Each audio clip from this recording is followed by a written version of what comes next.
ছাত্র জনতার আন্দোলনে ভারতে পালানো সাবেক প্রধানমন্ত্রী শেখ হাসিনাকে ফেরাতে নয়াদিল্লিকে চিঠি পাঠিয়েছে ঢাকা। তবে সে চিঠির উত্তর না পেলে পরবর্তী পদক্ষেপ নেওয়া হবে, এমন তথ্য জানিয়েছেন পররাষ্ট্র মন্ত্রণালয়ের মুখপাত্র মোহাম্মদ রফিকুল আলম। মঙ্গলবার বিকেলে সাপ্তাহিক ব্রিফিংয়ে এ তথ্য জানান তিনি বলেন, শেখ হাসিনাকে ফেরাতে দিল্লিকে গত সোমবার কূটনৈতিক পত্র হস্তান্তর করা হয়েছে।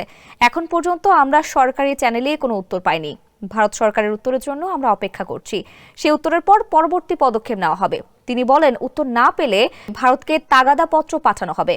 নোট ভার্বাল পুরো প্রক্রিয়ার অংশ। প্রত্যর্পণ চুক্তি অনুযায়ী চিঠির উত্তরের জন্য নির্দিষ্ট কোনো সময় নেই, এটা নির্ভর করে বিষয়ের উপর।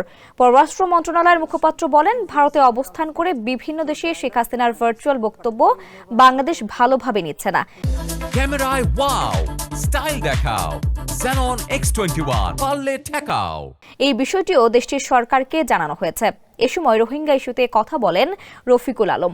বলেন, মিয়ানমার থেকে নতুন করে অবৈধ অনুপ্রবেশ ঠেকাতে বিজিবি সহ সব সংস্থা সর্বোচ্চ সতর্ক অবস্থানে রয়েছে।